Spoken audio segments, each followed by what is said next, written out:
Hi, this is The Hot Seat. I'm your host, Jeff Cawley. Today we have our most famous special guest. Stop it. Yes, NASCAR driver Kenny Wallace. Kenny is coming to us live here at the UniTec Career Center. And I'll let you, before we start, I'll let you explain a little bit of how we got you here, how we roped Kenny Wallace into coming live on the show. My dear friend, Billy Smith, who works here, worked for me for 9 years. And Billy's one of my dearest friends.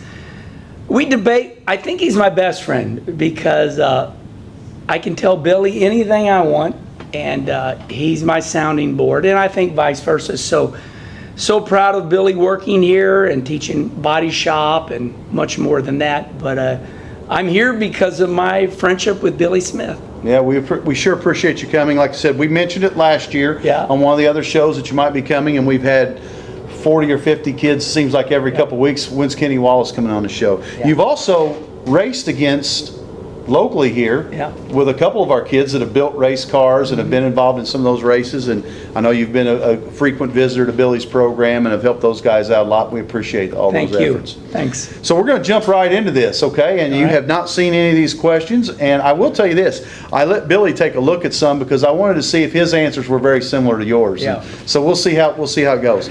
Question number one, tell us a little bit about what you're doing now, Kenny. Right now, I am 58 years old. Just turned 58 on August 23rd, which was Monday. So my life is changing for the better. I'm retired. Obviously, everybody knows I used to work for Fox Sports out of LA for 15 years. So did you live out in LA while you were working there? No. But I'm retired from Fox Sports. I'm retired from driving in NASCAR. I'm retired from Sirius XM radio. And right now, I'm living my best life. So, I'm racing my dirt car. The reason I'm running my dirt car is, I have a lot of friends that go to Lake of the Ozarks every week. They go hunting, they go fishing, they go golfing. And my race car, my dirt car. That's all those for you. That's all those for me. I just love my dirt car. I like to compete. And besides that, I have 3 daughters, and we have a total of 4 grandbabies. Between racing, spoiling the grandbabies, making sure they have everything they need, we stay really busy. We stay really busy racing. Okay. Question number 2, what was your favorite NASCAR track? Great question. I just answered it on social media this morning. It was the one that I was the best at. It was Richmond, Virginia, because I won 3 races there. But I also understood that racetrack. I always think that, we learn, and like right here at UniTec, you have to learn. And I learned how to run that racetrack at Richmond. I understood it, and we won 3 races there. And if we weren't winning, we were running really well. So Richmond, Virginia. Great, good answer there. Name a couple of your favorite driving songs. If you're driving a car, your personal car, what makes you put the pedal down a little more when you hear that driving song? One that you don't hear very much, and it's Mustang Sally. Oh, Mustang Sally. Why don't you slow your Mustang down? Yeah, you like Mustang Sally. And now I'm into Dua Lipa. I love Dua Lipa, just really anything she sings. And I'm ashamed to say, so please forgive me, but I just really got into George Jones here lately. Just recently? Yeah, it's sad to say. I apologize to everybody, but so the race is on George Jones. Well, just anything George Jones. His songs are kind of sad, but they really reflect life lessons. You know, they're sad, but they're really good. But and I love rock. Listen, I'm really a fan of everything. I love Aerosmith. You name it. I love AC/DC. Back in Black. It depends what kind of mood I'm in today. Do you find it hard to drive slow when you're listening to Hagar, I Can't Drive 55, or Eastbound and Down, Jerry Reed? Well, I'm eastbound and down, loaded up. Yeah, see, it's hard to drive. What a great movie that was. Yeah. Those are great movies. I think what I find most hard is that the cars are so nice nowadays, right? Right. Between myself and Billy Smith being race car drivers, you get in a passenger car and you be driving along and you look down, you're like, 80 mile an hour. Whoa. You know, so the cars are so nice nowadays. Sure. Years ago, our cars, made a little when noise. You were running 80. Yeah, you knew it. Nowadays, the cars are so nice. You really got to watch the speedometer. Okay. Other than your brother Rusty, Yep. what driver were you the closest to? Did you have a personal relationship with? You just felt like you were just really close to that driver. Billy knows this. The great Dick Trickle out of Wisconsin Rapids, Wisconsin. Dick is not with us anymore. But there's always that person in life that you admire, look up to, because you already know that they've had success. So I always tell people, and this would be a lesson that I would teach, hear everything, register. We all know what's right and wrong, but if you admire somebody, if you know somebody that's had success, listen to them. And emulate that. Emulate it and find out what's right and what's wrong for you, because we can't possibly be like everybody. Sure. But the great Dick Trickle out of Wisconsin Rapids, Wisconsin. Dick was self-made. He raced snowmobiles during the winter and made a living at it. Really? Actually, Dick Trickle helped out with the first water-cooled motor. Dick was an innovator, but oh my gosh, what a great talent, great race car driver. But he taught me most life lessons. He was the type of guy that was a great philosopher. I admired him because he was such a great race car driver, but boy, could I talk about life with him. He was really good for me. It's odd. I didn't expect you to say that, Yeah. Dick Trickle, but it's odd that you mentioned Dick Trickle and the type of person he was, because Carl Ravitch and Oberman and those guys from ESPN would always mention where he finished. Yeah. And I don't care if he was 5th or 55th, they would say, and Dick Trickle came in, at this position. So, we all know, we're mature enough to know that the name Dick Trickle is a very funny name, right? So, for so many reasons. And everybody at ESPN, and you bring up a good point. The great Joan Rivers, who was an incredible comedian. Right. She said this, and I'll remind all of you, when we're young, we're very vulnerable. Sure. The great Joan Rivers said, never be afraid to make fun of yourself. You could be missing out on the greatest joke of the century. Right. So the great... What an opportunity. Yes. But I will admit, it took me to be pretty old to go ahead and make fun of myself. Everybody tells me how messed up I am, and I finally just decided to go with it. Yeah. And it was so much fun. Right. Yeah, I'm so weird, Okay. So Dick Trickle was made fun of on ESPN, and it made him more famous than he could ever. Oh, yeah. It reinvented his career. Sure. It's kind of like Tony Bennett, who's 94 years old now. He was like in his late 70s, and he got, some of the young musicians thought he was cool. So now there's a resurgence of Tony Bennett. Yeah, and it's kind of the way it goes. You answered a little bit of this earlier, but what outdoor hobbies do you enjoy doing other than racing? Because we said, okay, boating and golf. You'd rather be racing, but other than racing, what do you like? I've seen a couple of your videos. I know you like to hike. You're out doing a lot of traveling and stuff. That's really a great question, because it's confusing even to myself. Sometimes I think, I daydream, I'm like, okay, when I do decide to quit racing, what am I going to do? One of my newest hobbies I just found with my brother and the great Rusty Wallace. My brother Rusty is, the 1989 NASCAR champion and one of the greatest drivers of all time. Recently, me and my brother have got closer. We've always been close, but Rusty and his boy are building custom-made motorcycles. What that means is you can bring him a Harley Davidson or an Indian, and they will make it what you want it to be. Sure. And I've done a lot of bike weeks lately. Gone to Daytona twice for bike week. Just got back from Sturgis. And it's kind of funny, but I think almost my new hobby is fellowship. We went to Sturgis, and I hung out with, Google this name, Don Perdome, one of the greatest drag racers of all time. Hung out with the Snake, that's his nickname. Now the reason his name is the Snake, because he would beat you at the starting line, right? So it was like, a snake strikes quick. Right. So Don the Snake Perdome, he won so many drag races on the starting line. And then the great Walker Evans, 12-time off-road truck champion. Sarah Palin, who... Just people you ran into. Just run into him. Sarah Palin was within inches of becoming our vice president of the United States. So many people. And what we would do is we would ride, beautiful country, and then we'd get back to base camp, which was the motorhomes and cabins, and we'd sit around, you know, about tell stories. Exactly. Hey, you and I could tell stories all day long. It was so much fun. This in your wheelhouse. Yes, yes. So, I mean, do I like going to the lake? I love the lake. Do I like skiing? I love skiing.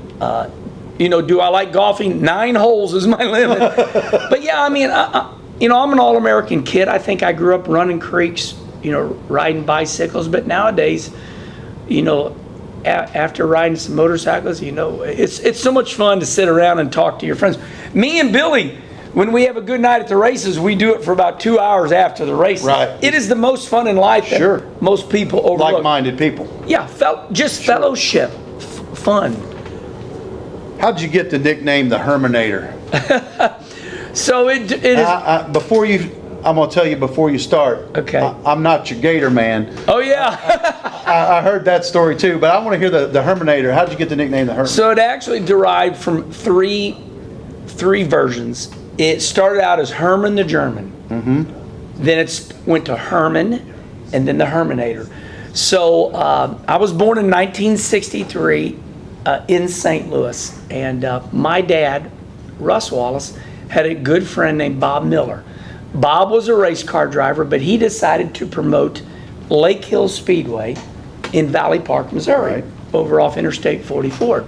It's gone now, the racetrack is, but Bob Miller nicknamed me Herman the German because it's true, I was never mean, but I'm born hyperactive. I have a small amount of Tourette's and I'm ADD. I'm all messed up. So and that's, you know, so Bob would say, oh, Herman the German up in the grandstands, you know, out of hand again. And I was just, I was that. And again, you embraced it. Yes. I was the kid running after the ice cream truck. Right. You know, if the ice cream truck went by, I'm running after it. Ice cream! And so I was born hyperactive, and he gave me the nickname Herman the German after a cartoon character that was in the now newspaper that's gone, which was the Globe Democrat. Yeah, I remember. We have the Post-Dispatch now. So then it got to be Herman, and then it was the late great Dale Earnhardt Sr., one of the greatest NASCAR drivers of all time. I accidentally out-qualified my brother Rusty at Darlington. Fell into it, huh? For the Southern 500 in Darlington, South Carolina, and we had a black, just a pure, it was a jack that was painted black. And somebody took a gold marker and wrote the Herminator. I'm like, I like that. Just stuck. So we created that character. And I said, you know, if I was a cartoon character, I'd want more hair. You know, so we have a couple decals that we have fun with. So yeah, so it's, you know, Herman the German, Herman the Herminator, and it derived between here and north. I think we've got the Herminator decal on one of the UniTec cars, the car that you're running, don't you? Don't you, Billy, have that decal on there? Billy and Zane, yes. Yeah, Insane Zane. Yeah. I'm a big fan of Billy Smith, and I'm a big fan of Zane and the whole Smith family. Zane's a great kid. He's up here a lot. He told me to ask you, and I'm with him on this. Where do we find out, or who do we sign up to, or who we talk to about getting some of this NASCAR money? Yeah, right? Now that's a good question. So because they're just passing it out, what I understand. You know, you got tree trimming money. You know, you got that car business money. Yes. You got that NASCAR money. But this is a serious subject, and I do. I want to see how you make this serious. So what happened is I grew up in St. Louis, very middle class. Right. We grew up with no money. My dad, Russ Wallace, through the Post-Dispatch, you know, wrapped it, delivered it, got up at 4 in the morning, had a route, and then also went to work at King Dodge on Kings Highway. Right. I remember. So we had no money.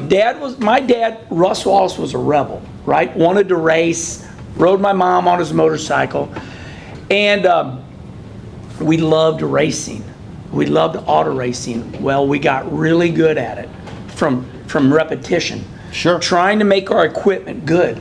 And because we got really good at racing, my brother made it to some of the higher divisions in the world, USAC, NASCAR. So when we made it, people said, oh, you have NASCAR money. I'm like, so, it's no different than somebody starting a business with a lot of debt. So you go to the bank right here in Farmington, you borrow money and you start a muffler business, right? Right. And you have a muffler business. And, one day you make a $100 bill. And so you take your family out to eat and somebody goes, oh, look at that Van Smith got all that muffler money. and that's the way it derives, and it just snowballs. People don't, there are people that grow up with money. So there's not a place that I can go and just say I want some. Zane thinks that there's a place. But Zane is a great reminder, although it's a comedy. What Zane said was very funny, but there's a very serious note behind it. People think that. Right. Sure. They think, so what happened was, I went 1 through 12, Fox Senior High School. I graduated, from high school, and I perfected my craft, and I made it to NASCAR, and I made a lot of money. Sure. And when I would buy Billy and my friends lunch, like, man, Wallace got so much money, he buys everybody lunch. When in reality, we can look at all the businesses around Farmington, that people that sell things. They have, dealership money. Sure. They sell cars. So little Zane was a great reminder that there are people that really think that people just grow up and there's money. Yeah, it just comes to you. It just comes to you. So Zane, although it was very funny, I made a video about it. I said, oh my gosh, people really think there's such a thing. So, that was my favorite of the video. Oh, listen, it was one of my highlights of the year. So we addressed that on a Facebook Live. I go Facebook Live one time a year in the middle of the winter to address all the lies about Kenny Wallace, and we clean them up, and then it ends up becoming the story of the year. So sure. I addressed the NASCAR money, and NASCAR money is the same thing as Black, who's got that scrap metal business. Jim Black got scrap metal business. Rusty Griffall got that Missouri State money. And he's got insurance and he's got a 401k. People have different successes in life. Right. If your company, pays for your insurance, that's a big deal. So let that be a lesson to everybody. If you work hard, perfect your craft, you can work for a company that pays for your health insurance and offers you a 401k, and that's everything in life. Okay, good answer. Fastest you've ever driven, top speed you've ever been in a car? I actually remember that. I entered the corner at Atlanta Motor Speedway in turn 3 at 220 mile an hour. Wow. No restrictor plate, and that was maybe around 98 or 99. No restrictor plate at Atlanta. Now you would think it would be Talladega and Daytona, but we had restrictor plates. So I think I qualified at Talladega maybe 202 mile an hour, and I was third. But entering turn 3 at Atlanta, 220 mile an hour, that's pretty crazy, but we did it. Favorite car movie? We touched on that a little earlier. I think you answered it. Smoking the Bandit, yeah. Is that it for you? Oh, yeah. I think so. Oh, yeah. It really doesn't have to be a racing movie. I think Smoking the Bandit, made that Trans Am famous. Right. The black Trans Am, legendary car. So many funny things. Love Sally Fields, love Burt Reynolds. Gleason. Jackie Gleason, those were great characters.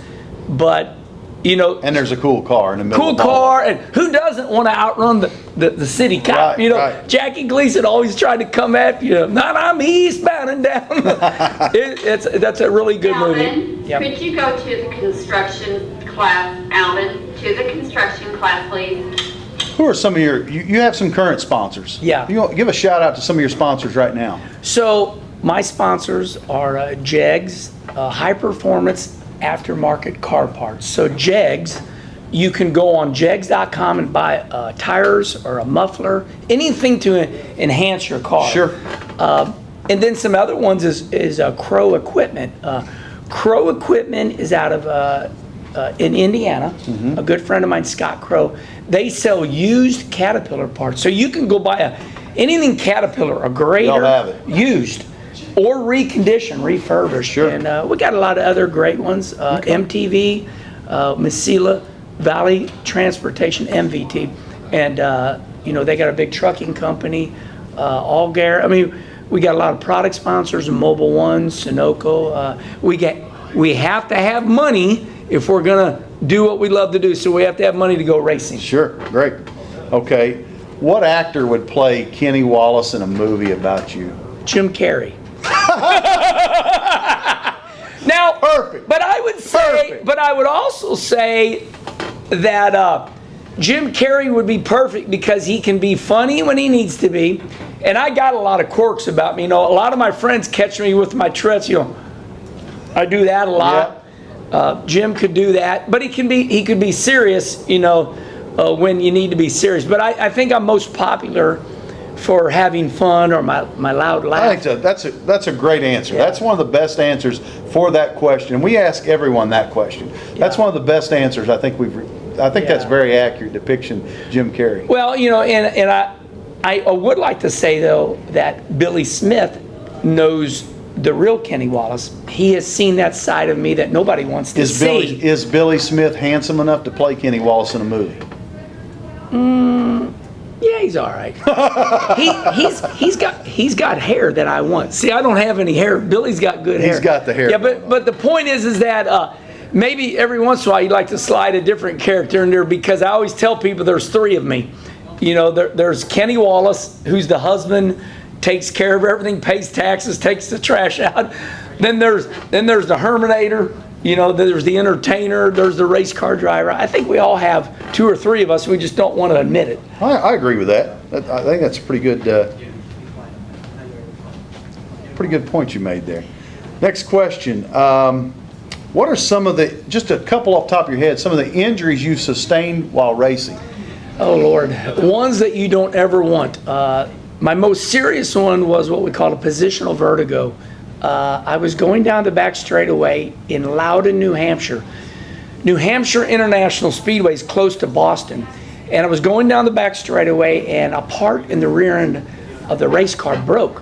And I hit the wall and it knocked me out for a little bit. And the best way I can explain a positional vertigo is all of us have a gyro in our head. And that this is an easy way for me to explain it. That gyro, if it gets messed up, so if I'm turning left, there's something, time for lunch. You buying lunch? You got that NASCAR money. I'm buying lunch. Go ahead. So I had a positional vertigo, and a positional vertigo tells you that if you're turning left, you're turning right, this gyro like a compass tells you. Well, my gyro got messed up, and it was one of the worst injuries. I wouldn't wish brain injury on anybody, and Right. of course I cracked my ribs, but those were the two worst injuries. I had a similar, I want to ask you about that. I had a similar incident. I was just talking about this yesterday on a motorcycle one time out west where if I turned my head, it seemed like things were going in slow motion because that's kind of... Yeah, this can happen if you have some type of equilibrium, if your ears get clogged up. Right. But I didn't have an ear issue. It was what they call a positional vertigo. Okay. Yeah, Dr. Petty, one of the renowned brain doctors in the world, I went to see him, and he's the one that diagnosed it, and it had to leave. It just had to be burnt off. Sure. Okay. Next question, and I know you're going to enjoy answering this one. Yeah. Who did you like to beat the most on the NASCAR circuit? One driver you're like, I got to beat this guy. It's funny. This is a very serious answer. I never had it in for anybody. However, and this will make all of you feel better. There's always that one person that you feel like if you can run with, you're somebody. Sure. So it was Jeff Gordon. Yeah. And 24. Number 24. And Jeff Gordon and myself came up together. Little did I know that I was, with Michael Jordan of auto racing. I was with one of the greatest race car drivers of all time. Jeff Gordon is a gift from God. Mm-hmm. He's so has God-given talent. Jeff was the one that was made me feel lesser. I thought I could be like Jeff Gordon when I realized I couldn't. But that was the guy, Jeff Gordon. I think that's a great answer and an honest answer, because I think if I asked 50 NASCAR drivers, 45 of them would say Jeff Gordon. Oh, yeah. And now it's, for your generation, it's Kyle Larson. Yeah. But, when we started racing, it was Jeff Gordon. Okay. What was one of your least favorite things and your most favorite thing about traveling, about being on the road? What did you like the most? Let's start with that. What did you like the most about being on the road? What I liked most about being on the road was creating the memories. The camaraderie. Fellowship going down the road. Myself, my team, we'd talk, we'd solve issues. It was a lot of fun talking, going down the road, pulling into the truck stops, whether it was the Love, the Pilot, the Flying J, filling up with gas, saying hi to people. Then Conversation at every place. Yeah, conversation every place. And then getting to the racetrack, unloading the race car, competing, and then staying in the hotel rooms, waking up in the morning, getting free breakfast, getting some coffee or whatever it is. The process of being on the road was a lot of fun. Let's shift gears. What about the least favorite part of being on the road? I think I know the answer to this. Being on the road, if you're on the road too long, there's an old saying, and it's very philosophical, and most of you will not get it. The great Dick Trickle said, "You know why we go on vacation?" And I said, "No, why do we go on vacation?" And he said, "So we can go back home." So I'll break that down for you. It's great. We go on vacation because we're tired of being around home. I'm tired of being around here. I need a vacation. So then you're on vacation so long that you go, I can't wait to get back to my own bed. So we leave home. So we want to go back home. And that's the toughest part, is when you're gone too long. You miss your bed. I missed my wife, my kids. You're just gone too long. Sure. Okay. Great answers. What is your favorite band? If you're going to listen to one band, you mentioned several earlier. We were kind of off camera, but it's always been Aerosmith. You're an Aerosmith. America's greatest rock and roll band. However, there's a lot in my phone. I think it changes by the year. Right. We all know that music changes, but man, I'm all in for country music. Kid Rock, AC/DC, Metallica, George Jones, Patsy Cline, Loretta Lynn. All that stuff. All that, just all the music. One thing I learned is don't ever set your sight on one thing, because if you love rock and roll and you say you like Kid Rock, he's going to throw some country music on you. Sure. That means you should be in your seat by now. Name one thing that was popular when you were in high school that's no longer popular. Oh, that's easy. I graduated in 1981 from Fox Senior High in Arnold, Missouri, and back then we wore bell-bottom jeans, and the shoes were called brogue shoes, and a jean jacket. Oh, the jean jacket. Yeah, you just don't see that anymore. With the big buttons. Yeah, now it's a different attire. Yeah. Okay. All right. Great answer there. If it wasn't for racing, or if it hadn't been for racing, right, what profession would you have chosen? I always loved anything to do with radio or AM talk radio. I used to run around as a kid going, it's 72 degrees at 309. Here's Conway Twitty and Loretta Lynn. I always imitated DJs, so nowadays you have digital media, people can make videos, you got TikTok, there's a lot of people making a lot of money off TikTok, and they just went to court and they legalized a lot of things. So, nowadays, if you can be somebody and you're not shy, you can make a living. You can make a living. Okay. Yeah. Growing up as a kid. Yeah. What was your dream car? When you turned 16, what car did Kenny Wallace want to have? I don't want to know what you had. Yeah. I want to know what you wanted to have. So I'm embarrassed to say this, but I grew up so middle class, so poor. You're not going to tell me a Gremlin or anything. No. Okay. My favorite car was a car. Getting a car. It's like, I had a 1976 GMC pickup truck that I used to pull up to the gas station, and I would say, check the gas and fill it up with oil. You know what I mean? Hey, when I was a kid in Jefferson County, Arnold, Missouri, man, I just wanted a car. Right. That's all there was to it. But I guess, a Camaro. I think back in those days, the Camaro was the hot rod. Right. And a Camaro was a cool car back then. What are a few restaurants that you like to frequent? Few restaurants? Let's throw a few out there. Yeah. McAllister's Deli.